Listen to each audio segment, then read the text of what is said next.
저희가 누가복음을 통독하고 있습니다. 누가복음에서는요, 여러 가지 다른 복음서에 없는 귀한 얘기들이 많이 있는데요. 그 중에 하나가 모든 신학자들이 공통적으로 보는 것들이 바로 기도입니다. 누가복음을 기도의 책이라 할 수 있고요. 기도를 빼면은 누가복음은 진행이 굉장히 어렵습니다. 예를 들어서요. 그래서 제자를 선택하시기 바로 직전에 기도를 하시고 나서 제자를 선택하십니다. 그리고요, 70인 사도들을 파송하기 직전에도 주님께서는 기도를 하시고 나서 파송을 하시게 됩니다. 그리고요, 누가복음에서는 독특한 게 세례를 받으시고 성령을 받으실 때 세례를 받고 성령을 받았다라고 마태와 마가에서는 그렇게 얘기하는데요. 누가복음에서만 세례를 받고 난 이후에 기도하실 때 성령이 임했다, 이렇게 얘기합니다.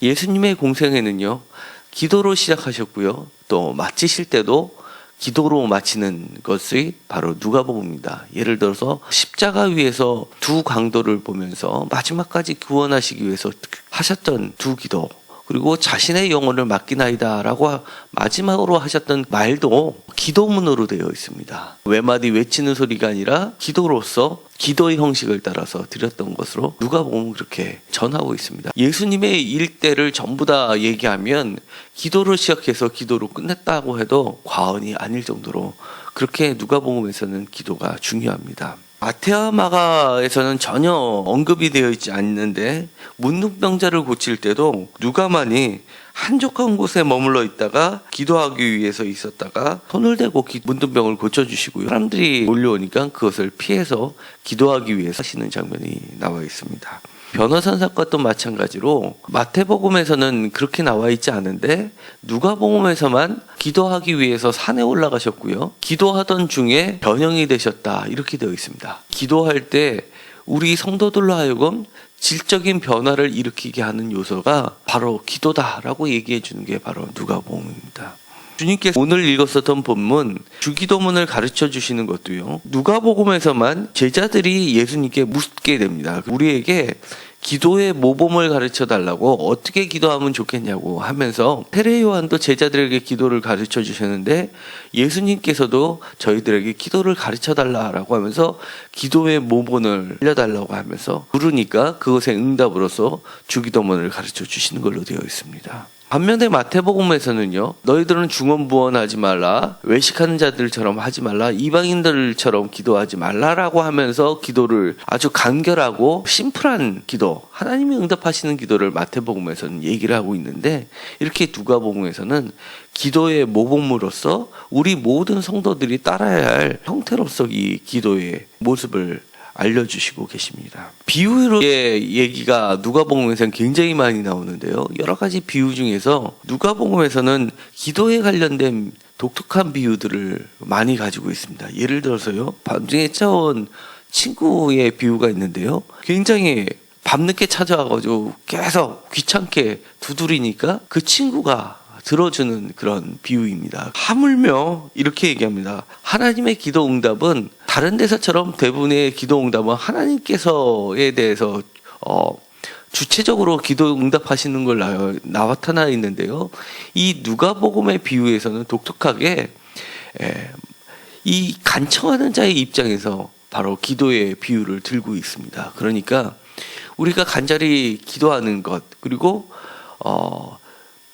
끊임없이 기도하는 자세에 대해서 가르쳐주는 게 바로 누가복음입니다. 그뿐만이 아닙니다. 겟세마네 동산에서의 예수님의 기도의 모습을 누가복음은요, 고통 중에 기도하는 것을 그려내고 있습니다. 그러니까 우리가 평안할 때, 그 다음에 기도하면 확신이 들으니까 확신에 찬 기도가 아니라 갈팡질팡한 인간의 고뇌가 가득 차 있는 상태의 기도의 모습도 누가복음은 그대로 그려내고 있습니다. 또 과부와 재판관의 비유에 있어서도 누가복음은 그렇게 비유를 나타내면서 끈질기게 기도하는 과부의 기도를 들어주는 재판관의 비유를 통해서 우리가 기도의 응답을 받기 위해서는 얼마나 끈질기게 끊임없이 기도하는 것이 중요한지를 그렇게 누가복음에서는 가르쳐주고 있습니다. 그러니까 하나님께서는 다 아시고 우리의 머리털까지도 세신 바 되신 하나님이시니까 다 아시겠지 이렇게만 생각하는데, 그리고 또 심지어서 마태복음에서는 너희들은 먼저 그의 나라와 그의 의를 구하라. 그러면 모든 것을 하나님께서 알아서 다 해주실 거 아니냐라고 얘기한 거에 비춰봤을 때는 굉장히 누가복음은 인간적인 기도를 얘기를 합니다. 들어주실 때까지 말도 안 되는 기도라고 생각할지는 모르지만 너희들이 필요하다면 끈질기게, 그 다음에 밤중에라도 무례함에 있음에도 불구하고 그렇게 기도하라고 하는 것을 누가복음은 얘기를 해주고 있습니다. 이렇듯 우리가 우리 자신을 점검해 볼 때 정말 이거는 정말 나를 위한 기도인데, 또는 내가 너무 절박해서 하는 기도인데 이런 기도 드려도 될까라고 한다면 누가복음에서 얘기했던 것처럼 그렇게 기도하십시오. 지금 밤중에라도 주님께 나와서 귀찮게 하는 기도, 그 다음에 들어줄 때까지 오늘 기도 드렸는데 안 들어주시면 어떡하나라고 생각하지 말고, 오늘이 안 들어졌으면 내가 또 부탁해서 내일이라도 기도하고, 그래도 안 되면 모레라도 기도하겠다라는 심정으로, 들어줄 때까지 내가 기도하겠다라는 심정으로 기도하라고 하는 것이 우리가 누가복음을 읽으면서 배우게 되는 겁니다. 오늘 주님께서 가르쳐 주셨던 기도 중에서 중요한 기도가 하나 있습니다. 기도의 시작을 할 때요, 아버지여 이렇게 시작이 된다는 겁니다. 이 아버지여라고 부르는 이 혹격이 사실은 그냥 혹격으로서 끝나버리고 뒤에 있는 뒷부분이 기도의 형태가 아니라 아버지여라고 부르는 그 자체가 주님께서 우리들에게 가르쳐 주셨던 중요한 기도의 형식이라는 겁니다. 이전까지는요, 성경 어느 것을 보더라도요, 하나님을 아버지라고 부르면서 기도했던 곳이 구약에선 나와 있지 않습니다.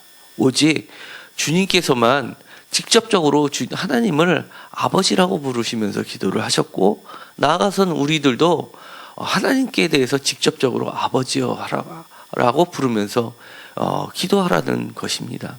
마태복음에서는요, 그 앞에 이렇게 붙어 있습니다. 하늘에 계신.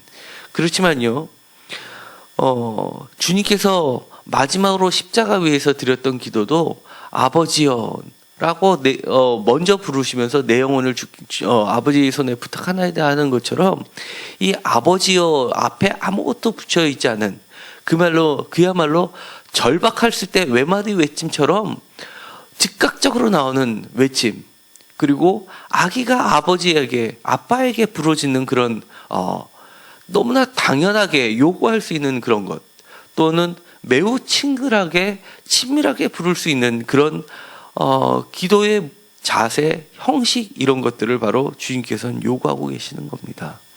그러니까 오늘은 기도를 할 때 내용 따지지 마시고요, 형식 따지지 마시고요, 누가복음에서 가르쳐 준 대로 그렇게 아버지라고 부르시면서 기도하시기 바랍니다. 그러면 주님께서는 우리의 기도 제목을 다 들어주실 것이고요, 그리고 우리가 끊임없이 기도하시는 그 모습을 보고 기뻐하실 줄 믿습니다.